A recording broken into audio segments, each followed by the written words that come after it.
Hello there, and welcome back to Arsenal Vavel's official YouTube channel. It's been a minute. It has been a minute, but we had to come back and preview the all-important North London derby, which is coming up today.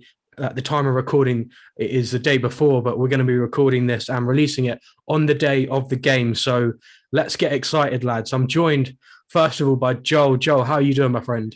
Yeah, not bad, not bad. It's been a while. It's been an absolute while, but glad to be back on for the big one tomorrow and today, sorry. So can't wait to get stuck in. For sure. And I'm also joined, is a pleasure to say, making his debut on the channel and making his kind of announcing himself to the world via Vavel, Chris O'Brien. Chris, how are you doing?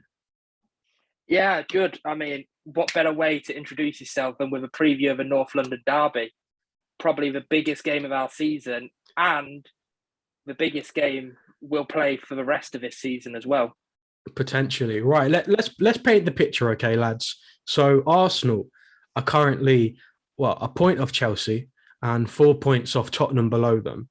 And if they win the North London derby today, they will go and secure UEFA Champions League football for the first time since I was in school. And bearing in mind I'm now in my final year of university.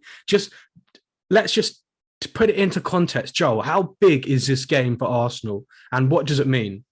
Monumental. Honestly, I think to get to this stage of the season where we had lost our first three games in a row, and with the youngest squad in the league, it feels like quite like I feel like I'm just trying trotting out all the cliches, but it shouldn't be forgotten how big of a scale this achievement is, and to secure it well in advance of the last day, and then to do it at this ground of all grounds, it just seems a bit too good to be true. But we're dealing with this right now. This is what we've got in our hands. So I'm really looking forward to sort of seeing how the team cope with that pressure. Mm. From the perspective of an Arsenal fan, Chris, like what does it mean to potentially finally finish above Tottenham? Because they've been right kind of in our faces, just like constantly knocking away, saying, "Yeah, you're this, you're that," but we finishing above you. We've got Harry Kane, we've got Son, and like I don't remember the last time we beat them away at Tottenham. So, from a perspective of an Arsenal fan, how big would it be if we could secure Champions League football at their ground and also confirm finishing above them for the first time in however long? How big would that be? It's absolutely massive for the club. And, like Joel said about it's surreal that we're here after losing our first three games of the season. Because I think a lot of us thought after those opening three games of the season, this was going to be a really long season for us. And, like you say, to do it on their own ground as well, biggest rivals do it on their own ground. We all know what happened last time we went with an ulterior motive at their own ground back in 2004. Yeah, for sure. I don't know if you can remember what happened on that day, but that was a particularly good one. But now, if we look into the perspective of it, as to where we come throughout the course of the season, Joel, and I'd say the lowest point was for me was probably the Manchester City result when it was 5-0 at Manchester City at the Etihad with a broken team. I think Kolasinac started that game. You had Rob Holding and Pablo Mari, if I'm not mistaken. The whole thing was a shambles, and Arsenal just looked horrendous. I went on some Arsenal channel reactions afterwards. Some people were saying, sack him now, get rid of him. I even had one Arsenal fan say to me, bring in Chris Wilder. And I was just like, come on now. That's just not a realistic thing, and it wouldn't happen.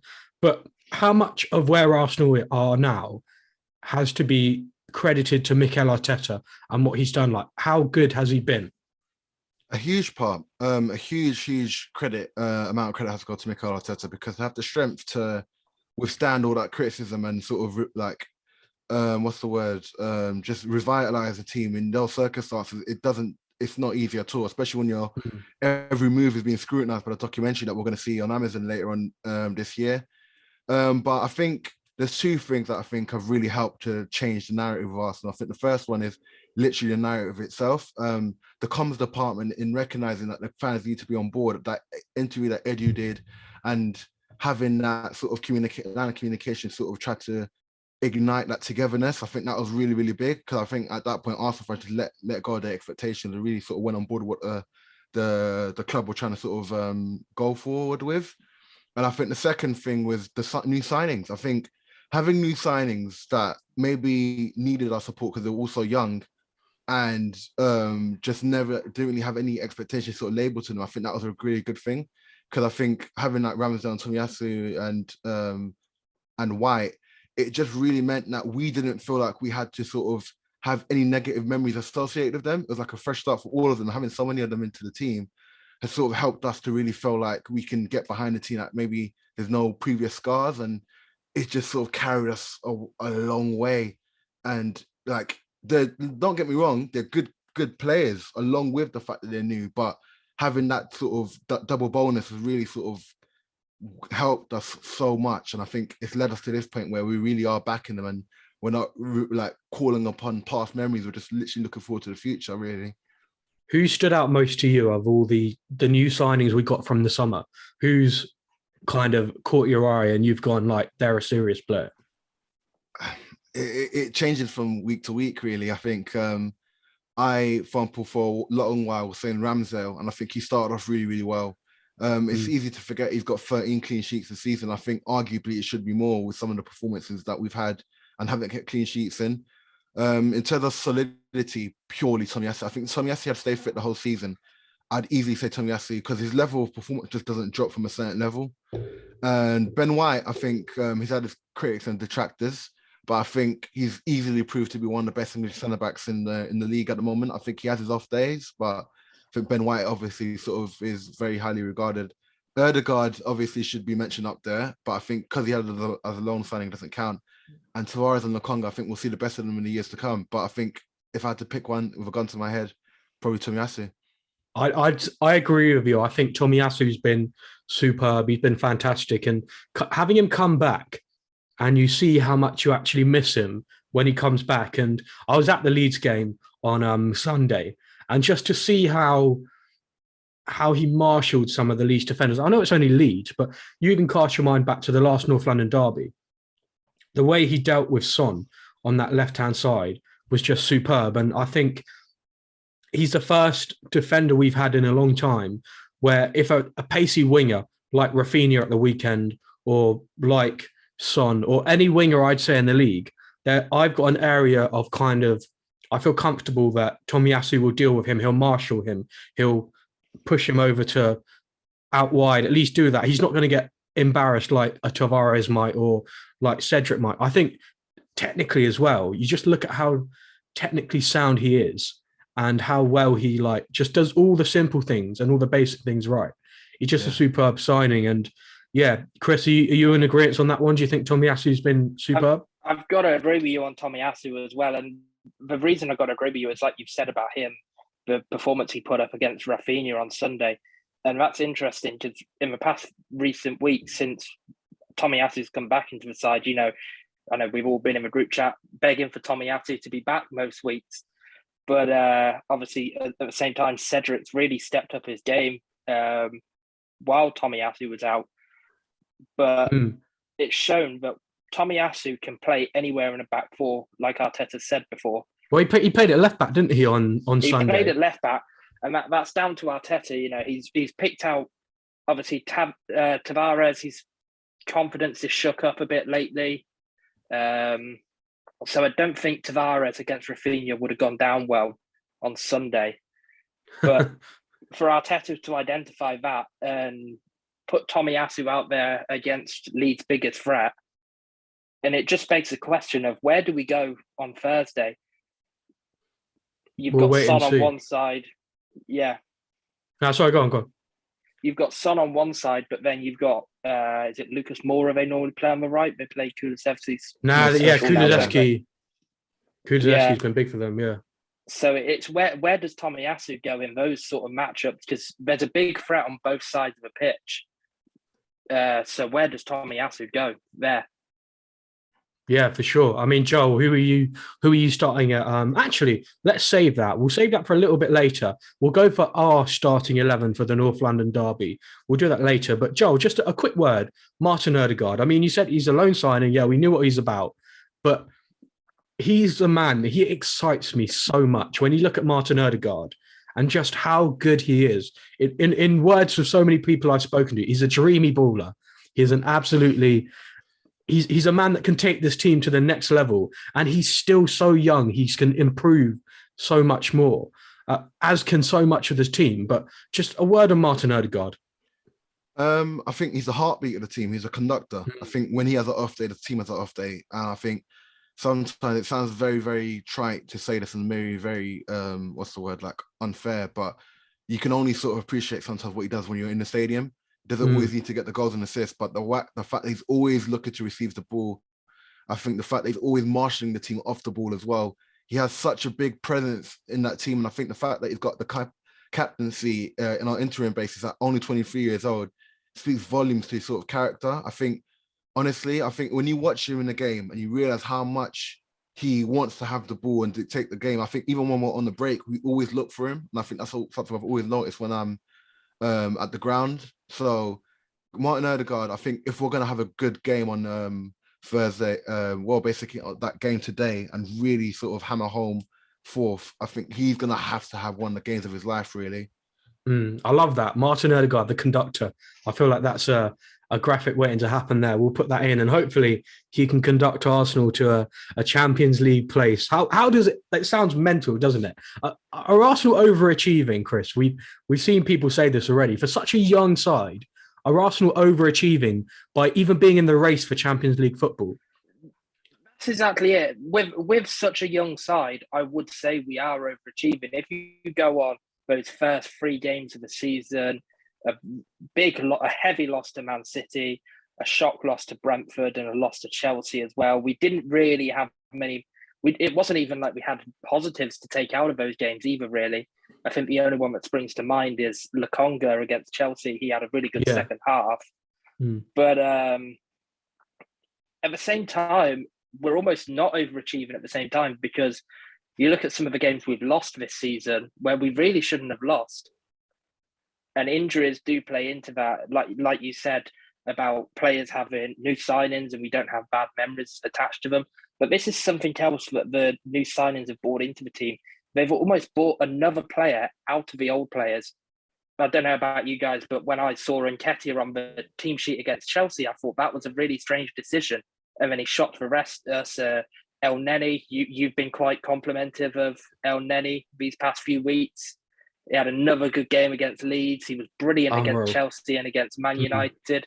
And just these shifts. And when Partey's back, Partey's going to have to work for his place once more because of these performances that Elneny is putting in. I mean, I hear that, but in my opinion, when Partey's fit, he comes straight back into that side. Based off ability, I think Elneny's fantastic to have as a squad player. You can't knock his attitude, and I think he stepped up ability-wise as well recently. Joel, just a quick word on Mohamed Elneny. Were you at the game at Leeds on Sunday as well? Sorry, you still doing like stewarding and stuff? Yeah, I was at the game on Sunday. And I think one thing that stands out is Elneny's ball retention is ridiculous. I think everyone mentions that he's press resistant. I think that goes without saying, but I think the assurance to know that you're given the ball, especially when Leeds are a team that are very adept with pressing, and to know that he's going to recycle the ball and retain it and create an angle off the ball. I think his bravery is something that I commend above someone like Lokonga. I think Lokonga's young, and I think sometimes you've seen he struggled with having that responsibility to handle the ball midfield in such a pressurized situation. And I think Elneny's just made for it. And I don't know how he's been able to get this level of performance out of himself in the last 4 games, but whatever he's doing or whether he's eating or however sort of he spent his whatever last he's month, eating. He's been fasting. So he hasn't he's been fasting for most, hasn't he? Yeah, so it just shows how much more commendable his performances have been, really. So I can't say a bad word about Elneny, but I think one more big game from Elneny today, I think he'll go down as probably much a cult hero. I really will say that. I'll go that far to say that much. You've got to say Nketiah as well for his performances. I think Nketiah and Elneny, if Arsenal get Champions League football, their performances cannot go unnoticed. Definitely. I think even especially Eddie, the amount of maturity he's shown in his performances to not only get the goals, but the link-up play is very good. The running off the ball is so determined and so sort of pressing too. Yeah, it's just, I don't describe it. It's like there's an intensity and there's a sharpness to Eddie that Lacazette lacked. And I feel like other teams aren't prepared for that. Meslier especially wasn't prepared for that on Sunday. And I feel like the fact that Eddie gives us that extra sort of asset to his weaponry is something that we're really going to sort of take advantage of, I think, on today as well, to sort of see the fact that Tottenham won't feel comfortable playing at the back, because we know we have Eddie and Erdegaard and Saka and whoever else is playing to really orchestrate that press in the best way possible. I think that's going to be something that we're really going to, it's nice to sort of have in the arsenal, no pun intended, really. Love that. Where were you stewarding on Sunday? What block? I was on the block, I think, was it 17 or 18? Not far from the Leeds fans, but where's that clock end or East End. So Oh, it will okay. pretty much be like in the middle of that sort of thing. The stand opposite the dugout. So I have a pretty much good view of sort of what goes on the whole pitch. So that's why I can sort of see how we play and what our structure is and stuff like that. So that's why I can really sort of appreciate Elneny's performance even more, because I was literally watching it right in front of me. Yeah, for sure. As a steward, just quickly on that, sorry. What's your opinion on some of the like fans standing up and like chanting? Do the club tell you like you're only allowed to, like you're not allowed to let fans kind of just like persistently stand? Because that's quite a big a topical thing at Arsenal, isn't it? I think it's discretionary. I think we ensure that we don't have them blocking the gangways, because I think that's a fire hazard. Yeah, sure. And the official club stance is for them not to stand. And I feel like I've got to reiterate that. However, I feel like it is discretionary, where if everyone else is standing for a period in the game, you've got to just sort of maintain the flow of that, make sure it doesn't get too sort of unruly. But I think sometimes standing is just sort of sign of eagerness. I think sometimes when you stand for a period of time, it kind of just shows sometimes how much more the people are invested in the game. But I have to say it doesn't happen all the game. It doesn't happen where everyone in East End is standing for the whole game. I think we wouldn't allow that, but I think it's just discretionary, really. I think you've got areas as well, like clock end lower and North Bank lower. They're always standing. Like if you sat down, you wouldn't be able to see because everyone's always stood up. But yeah, I know that in the upper tier as well, whenever I've sat there, no one's ever stood up. Everyone always sits down. It's just, I guess it depends on the area you're in, isn't it? Because the clock end lower and the North Bank lower are those kind of main like atmosphere sections, if you must, aren't they? Yeah. I think that's where that if a chance can be generated and if like atmosphere can be generated, it's always from those parts. But I think what's been interesting this year is that the upper tier have got involved a lot more as well, especially towards the clock end sort of section. I think that's been interesting to sort of witness to how the atmosphere has developed over the sort of past few seasons. Like they've allowed drums into the ground now, from what I remember as well. So having all those things add to the atmosphere of the Emirates has probably explained why the team sort of feels a lot more involved and they're a lot more sort of together. And I think that's been something that's been really great to witness from the start of the season up till now, where we really look like it's going to be like such a memorable day against Everton, our last game of the season. 100%. And a big shout out to the Ashburton Army doing their thing for the clock end lower. And just before we move on to Tottenham and the game, how good was it? North London Forever, The Angel by Lewis Dunford. How good was that to see on Sunday being debuted for the first time at the stadium? I think I'll turn that question over to Chris, because we can say maybe how it's like in the stadium, but Chris, I don't know if you were at the game on Sunday or not, but how did you sort of feel watching it on TV? Seeing a lot of social media stuff, and it goes to show, I'm glad you guys have mentioned it, because it was something I was wanting to bring up myself, is this atmosphere around the club, and especially with that song being brought in. We didn't really get a chance to see it at West Ham, but obviously I don't think we were going to, with it being an away day. But it just goes to show the sense of unity this season has brought to the club. And again, the new signings are a part of that, and Arteta's a part of that. All the whole team are behind it, really. And it's just brought a whole new level out of fans this season. The atmosphere has been much improved at Arsenal. I've noticed this season in all the games I've been to. It's not football at the library, as the Leeds fans were singing. It is a much better atmosphere, and it is hard to fill these stadiums. But enough of that. It's time to move on. Chris, I'm going to come to you. Arsenal away at Tottenham, at the Tottenham Hotspur Stadium, 3 points away from from getting and securing a UEFA Champions League place. What does it mean? It's huge. Again, like I said to you earlier, us securing the Invincible season as well at their own stadium.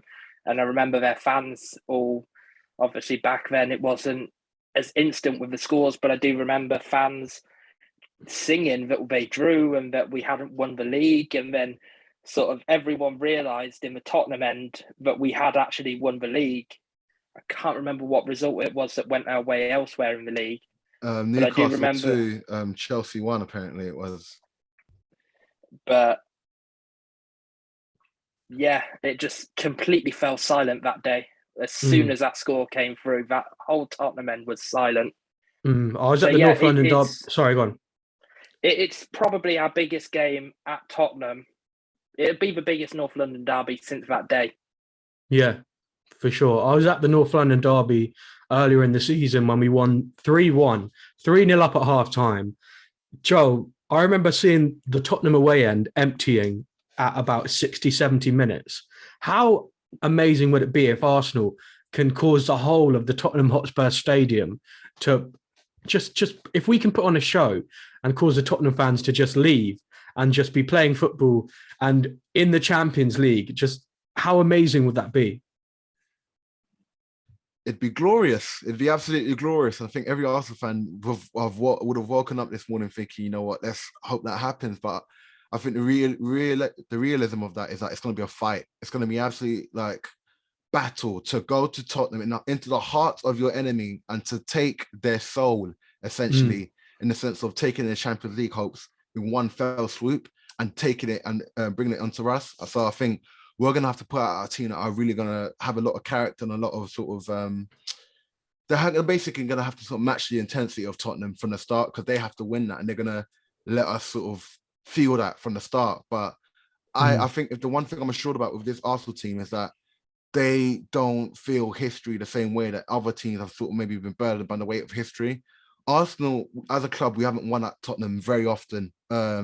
Despite our very good record with them at sort of spells, I think off the top of my head, we've won there probably, 3 times in the last sort of like 15, 16 years. And maybe that's a guesstimation, but that just shows the scale of the task that awaits these players. But I've seen them away at Anfield in the League Cup, draw 0-0. I've seen them win at Stamford Bridge, have tough games at Wolves and Leeds and Villa, and come out all on top, for example, because that's the scale of what we're doing right now, just sort of going to away grounds and sneaking out results. So there's nothing to make you feel that they're going to capitulate right now.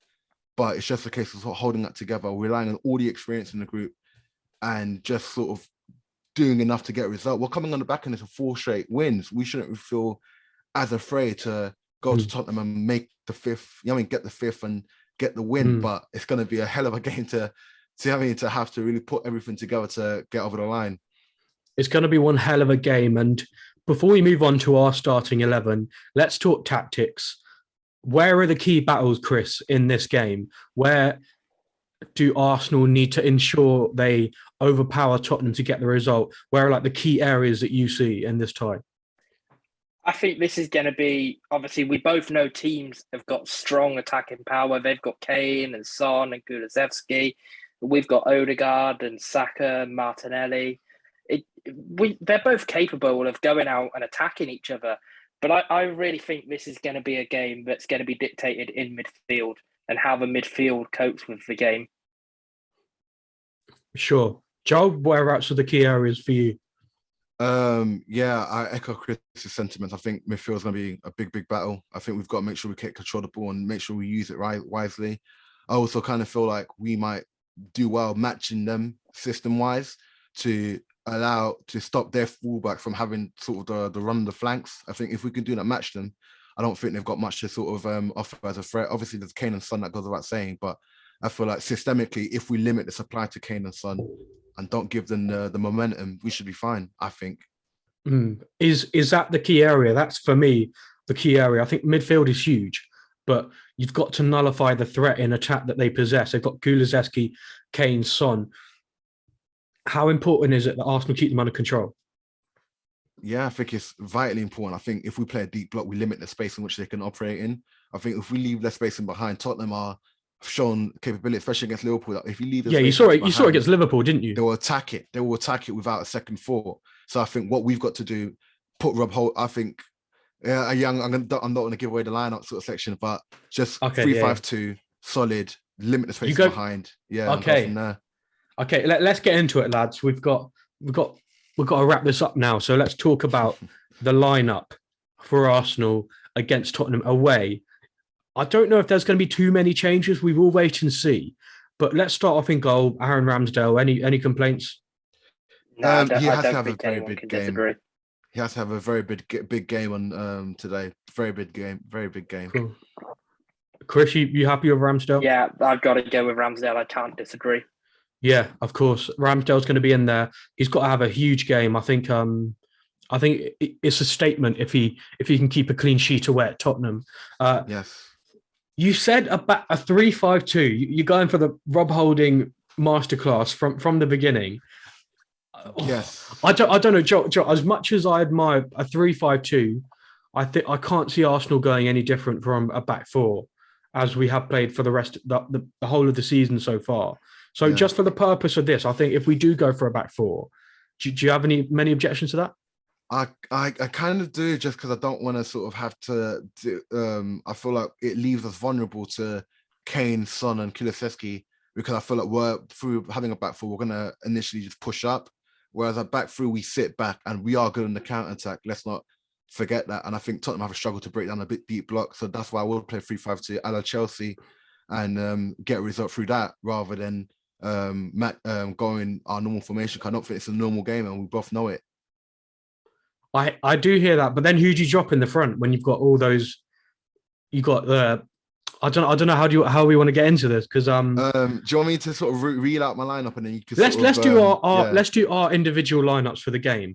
Okay, so if Joel, do you want to run through first of all your defensive line that you would go for? It will be obviously Ramsey in goal. I'll put Ben White, Holding, and Gabriel in a three at the back, providing Holding fit. Saka right wing back, Tommy left wing back, Xhaka on Elneny in the middle. I put Smith Rowe, Erdegaard, and then Nketiah up front because I feel like that would give us the best sort of chance of solidity of moving the ball through the thirds and attacking Tottenham when we get the chance to. Because I think Smith Rowe has got end product that Martinelli sometimes lacks. Okay, and Chris, what about you? What lineup would you go for? I've got to disagree with Free, partly because we've not seen Tommy get to play as a wing back really, and it's too big a game to experiment with him there. This is make or break for our season. You know, I think the experimenting is done at this stage of the season. It's just stick with what you know. So I've got to go with Ramsdale in goal. We got the news today that White's fit, so he should be starting tomorrow. So Gabriel and White centre backs. I'd probably go with what we saw on Sunday. Cedric and Tomiyasu the fullbacks. Which way round they'd go, I'm not sure. I think Tomiyasu would keep Son quiet more than Cedric would, but then there's also a big threat on the right-hand side. So they're both going to have an equal importance. Xhaka and Elneny in midfield together. Xhaka has been playing the number 8 role for us a lot. So, and that's been vital as well. He supports Elneny a lot as well. And then I've got to go Saka, Odegaard, Martinelli, and Nketiah.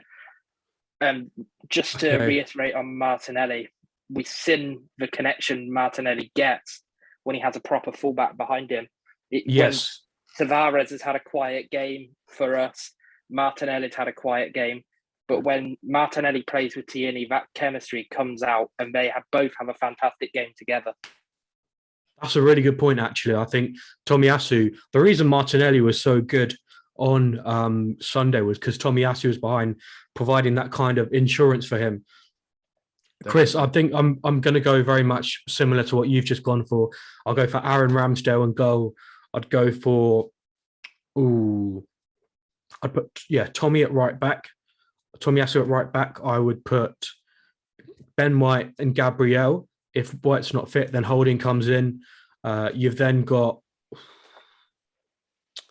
I don't know, I'd be tempted to put Tavares back in at left back just to for the balance of the team, but I wouldn't be against Cedric being there. I think Tavares, I don't know. I just think we've seen since Tierney's injury, Tavares has been very poor defensively. But there again, he can just earlier. Joel, you're shaking your head, man. You don't agree with me, do you? I don't know. I would be Too tempted big to of a put game. Tavares back in there. I'm gonna say Tavares in there. We will wait and Too see. big of a game. I'm sorry. Too big of a game. Okay. You can't afford one mistake in this sort of environment because that gives Tottenham too much impetus. I'd want to shut that down. I want a resolute performance. If we can sneak the win late on by playing solid defensively and then getting the goal later on, I'd rather that. And if we need to change it, we've got the personnel to change it. But I'd rather start defensively, let Tottenham come onto us and then pick them up through there. Okay. Well, I respect it. I'm going to go Tavares. And then in midfield, Elneny, Xhaka, that pitch itself. And then on the right-hand side, Bukayo Saka. In the 10, Martin Odegaard. And then on the left-hand side, you've got Martinelli, who, again, I think could play a huge role in this. And up front, we've got the man who's going to score the goals to send Arsenal back to the Champions League, Eddie Nketiah. And I'm calling for a big, if he can do that lean on the corner flag and that celebration at the Tottenham Hotspur Stadium, I think everyone will be loving life. Oh, mate, I don't think Tottenham will know what to do themselves. Honestly, being beaten by a guy that couldn't even start at the start of the season and having come through and, you know, I mean, put the dagger in Tottenham's Champions League hope would just be, chef's kiss, just amazing. 100%. Well, we want to be seeing Eddie's phone signal on 4 full bars at the Tottenham Hotspur Stadium. Full bars. Okay. Lads, it's been brilliant to have you back on the YouTube channel. Welcome back, guys. We are back. We're going to be doing more content with all the guys. Predictions. We're going to get there. We're going to get there before we go. Make sure to subscribe to Arsenal Vavel. We've moved on Twitter. We're now at Arsenal Vavel _. Make sure to drop us a follow. Drop all these lads a follow. Their Twitter links will be in the description. Quick fire. What's the score going to be, Chris? I'm going to have to go with 2-2. 2-2. Okay, Joe? 2-1 Arsenal. 2-1 Arsenal. I'm going to say 3-2. I think it's going to be a nervy one. I think there's going to be lots of goals. We will see with this one. Take that. Not sure my heart can take that. Honestly. Nah, neither do I. Make sure it is match day. Arsenal are playing Tottenham at the Tottenham Hotspur Stadium. Make sure to subscribe to the YouTube channel, like the video, drop us a follow at Arsenal Vavel _. Follow all these guys and make sure you stay tuned for the next one. Come on, Arsenal. Come on, you guys. Come on, you Gunners. Come on, Arsenal.